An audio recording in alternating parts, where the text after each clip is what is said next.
Welcome to Wildcat Basketball Weekly, presented by Hughes Federal Credit Union, home of the official U of A Visa debit card. Show your Wildcat spirit and get your free debit card today. Visit them at hughesfcu.org, federally insured by NCUA. Coach, first of all, congratulations. A Pac-12 championship. You got one hand on that trophy right now, and it had to be very satisfying to come back from a great road trip. You write down goals before every season. How important, how high on that list was the Pac-12 championship? Well, I think that's always one of our goals, Brian.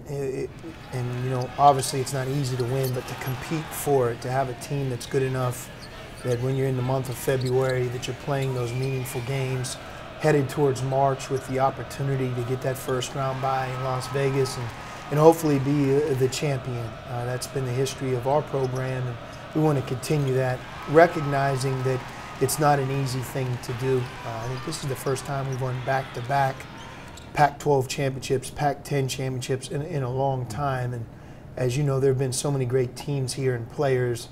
The fact that it has been a long time says a lot that what we just did is something that's special. And we appreciate it, respect it. This last homestand will solidify an outright championship, and we have to be able to win one of these two games to do it. So now our focus is on moving forward. It seems one of the keys to the team's current 6-game winning streak has been team basketball. With that being said, talk about the weekend Gabe York had up at Colorado and Utah. Gabe's playing his best basketball not only of this season, but I believe of his career. And he has a much more well-rounded game right now than he ever has. He gets fouled more, which shows you that he's more aggressive.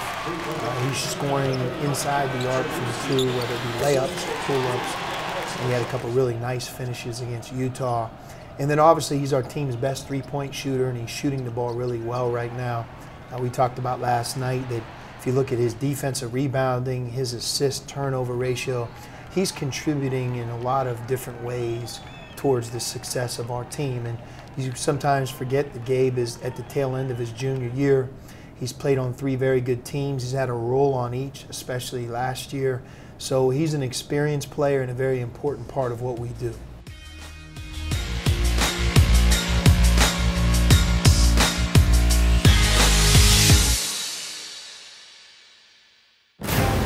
In the desert Southwest, there is a dominant force, delivering powerful results with unmatched capabilities and dynamic leadership. From the people who brought you U of A debit cards and banking at your fingertips, Hughes Federal Credit Union. Hughes, that's my team. Let's do this. Wow, an Academy Award winner, right, Wilbur? 57-56 Utah. York with a chance to tie it.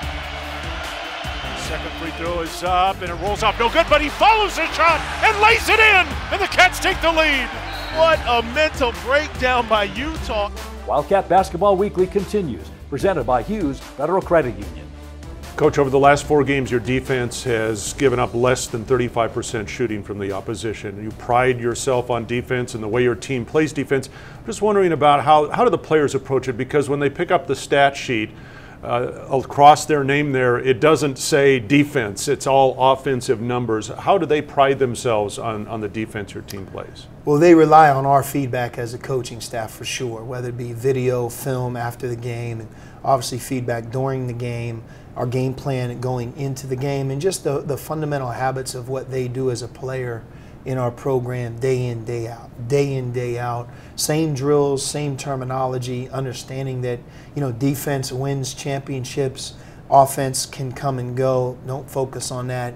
Focus on being a tough-minded defensive unit. And we've talked before that the defensive team that's together breeds a lot of unselfishness once that same group goes to offense. It's hard to be together and hard playing and sacrifice, giving great effort on the defensive end, and then when it's offense, it doesn't work that way. It seems to really carry over. So with that, our guys have a lot of pride in defense. I think they definitely know when we're playing it the right way or our way, and when we're having success. When it's hard for the other team to score, it's much easier for us to win.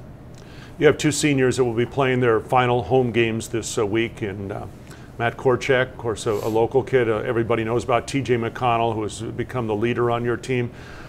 When seniors get to this point, it doesn't happen that often in college basketball anymore. What does it mean for them and for the team to have them as their final year and their final home games? Well, those two guys, and then a third is Drew Mellon, who's been a 4-year walk-on from Mater Dei High School. And Drew's in the same category as TJ and Matt in that they're off the court, excellent people. They take care of business in the locker room. They've always been, even in the year that Matt and TJ sat out, and they both sat out in the same year, they were contributors to the bigger issue, which is our team success. And I don't think they've ever jeopardized or put anything in front of that from the first day that they arrived here to today. And when you do that consistently over time, you have great respect and admiration from your teammates. And as much as it's about what they do on the court, especially TJ, it's who he is as a person, his work ethic, and all those qualities that he embodies that I think make all of us really respect and love him as a member of what we do. Thank you for watching Wildcat Basketball Weekly, presented by Hughes Federal Credit Union, home of the official U of A debit card. Visit them at hughesfcu.org, federally insured by NCUA.